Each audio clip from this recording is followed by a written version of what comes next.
5 రోగిష్టి నౌషధంబును బాగుగా చేకొన్న వ్యాధి బాధలు విడును. ఈ గురు బోధట్టులనే వేగంబున గొన్నవారి కేదీరా బాధ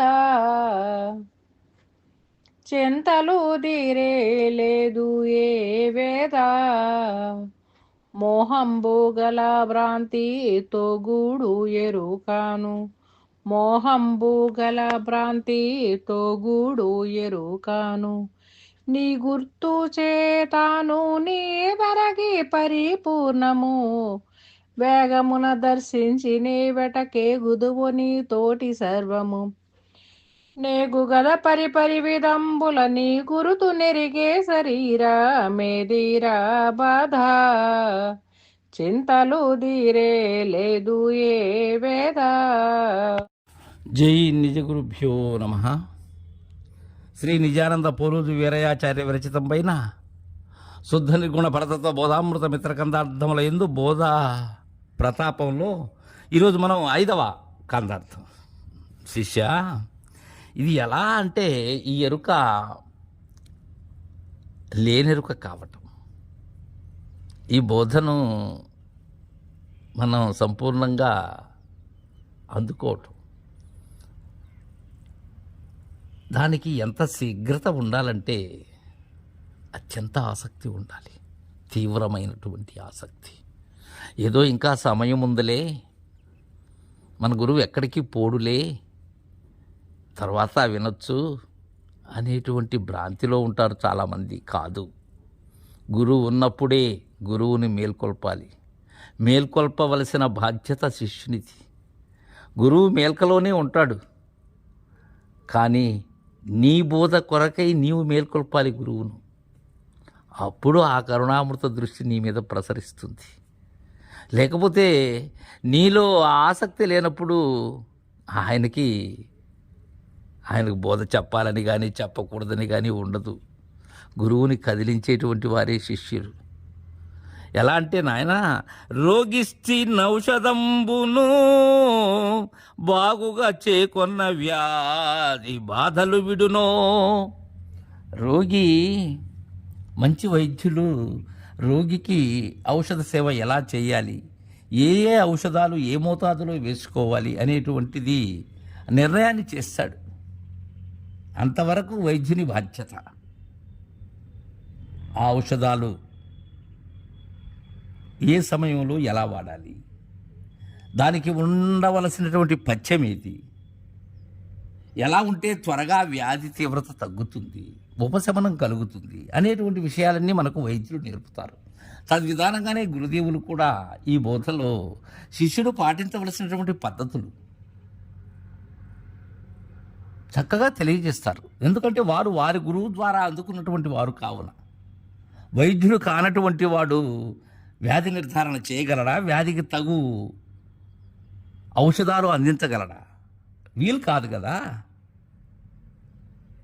ఆ వైద్య వృత్తిలో ఉత్తీర్ణులైనటువంటి వారే. తద్విధానంగానే గురు పదముల దరి చేరి గురు సన్నిధిలో ఉండి గురుబోధను ఆశాంతము గ్రహించి శివరామ దీక్షిత సిద్ధాంత పద్ధతిని ఎరిగిన వారైతేనే ఈ బోధను అందచేయగలరు. అందులకు సాధ్యమా? ఇక్కడ ఏం చెప్తున్నారు? రోగిచ్చి నౌషధంబును బాగుగా చేకొన్న వ్యాధి బాధలు విడునో. వాటిని సక్రమంగా ఉపయోగించాలి. అంతేగాని ఈరోజు వాడవలసినటువంటి ఔషధాన్ని వాడకుండా తర్వాత వాడొచ్చు అనుకోవటం, లేకపోతే 2 రోజులది ఒకే రోజు వాడటం, సమయానికి ఎప్పుడు ఏది వాడాలనో అలా వాడకుండా ఎలా అంటే అలా వాడితే అది వ్యతిరేకమైనటువంటి రుగ్మతలకు దారితీస్తుంది. ఆ వ్యాధి బాధ పోవాలంటే ఆ ఔషధం సరిగా ఉండాలి. ఈ గురు బోధట్టులనే వేగంబున గొన్నవారి కేదిరా బాధ చింతలు దీరే లేదు ఏ వేద. ఈ గురుబోధను కూడా తద్విధానంగానే రోగి ఔషధ సేవను ఎలా చేస్తున్నారో వేగంబున కొన్నవారి. చాలామంది చాలా పొరపాటు పడుతున్నది ఇక్కడే. తరువాత అని దీనిని కాలముతో ముడిపెడుతూ ఉంటారు. చాలా పనులున్నాయి నాకు, అవన్నీ పూర్తి చేసుకొని తరువాత గురువు ద్వారా బోధ వింటాను అని.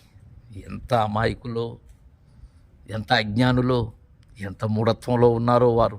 జాలేస్తుంది, నిజంగా చెప్పే నాకే జాలేస్తుంది. ఇది ఎప్పటి వరకు ఉంటుంది? ఈ మాట్లాడేది ఈ నేను ఎప్పటి వరకు ఉంటుంది? ఇది ఈ గూడు ఉన్నంత వరకు ఉంటుంది. గూడు పోతే, గూడు ఉన్నప్పుడే గురువు తోడ గూడి దేనితో కూడని దాని యొక్క గూఢార్థాన్ని తెలియాలి. అందుకే వేగంబున కొన్నవారికి ఏదిరా బాధ, వారికి జనన మరణ భ్రాంతి అనే బాధ లేదు. వారికి చింతలు తీరే, ఇక అక్కడితో పోయాయి చింతలు. అప్పటి వరకు ఈ చికాకు, చిరాకు, చింతాకు, పరాకు ఇవన్నీ ఉన్నాయి, అవన్నీ రాలిపోవాలి. లేదు ఏ వేద అంటున్నారు. వేద అంటే ఏంది? జ్ఞానం అంటే ఎరిగేటువంటి తెలివే లేకుండా పోయింది. గురుబోధలను రోగి ఔషధ సేవను చేసినట్లుగా వాడినటువంటి వారికి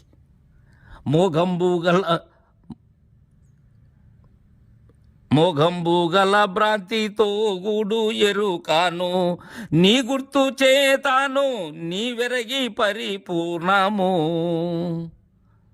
మోఘంబు గల భ్రాంతితో గూడు ఎరుకాను.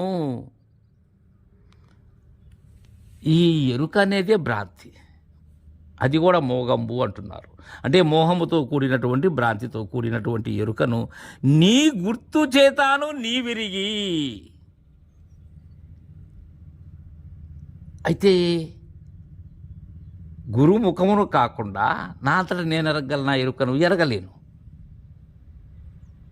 అది అంతకుముందు వారు గురువు ద్వారా దర్శించినటువంటి వారు ఎవరైతే ఉన్నారో వారు ఎరిగిస్తే ఎరగగలను.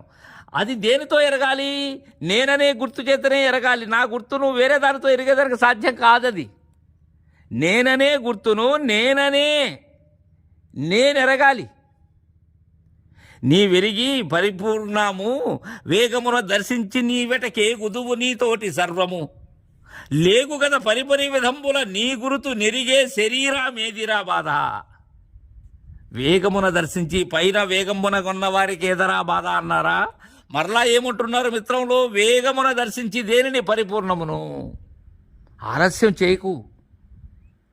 అమితాసక్తితో గురుని చరణ పంకజములను వేడక ఆయన వైపు తదేక దీక్షతో చూస్తూ గురుదేవులు ప్రసాదించిన త్రివిధ దీక్షలు కొని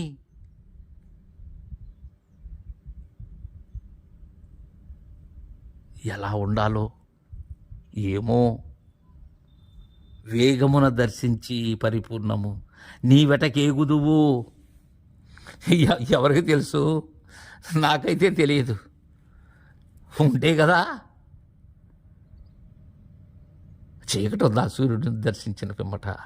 దీనిలోనే చెప్పారు, నీతోటి సర్వము లేరు కదా. నాతోటి సర్వం ఏంది? అప్పటి వరకు నాకున్న సమితి ఏదైతే ఉన్నదో ఇంద్రియ సమితి, ఇంద్రియ తతి,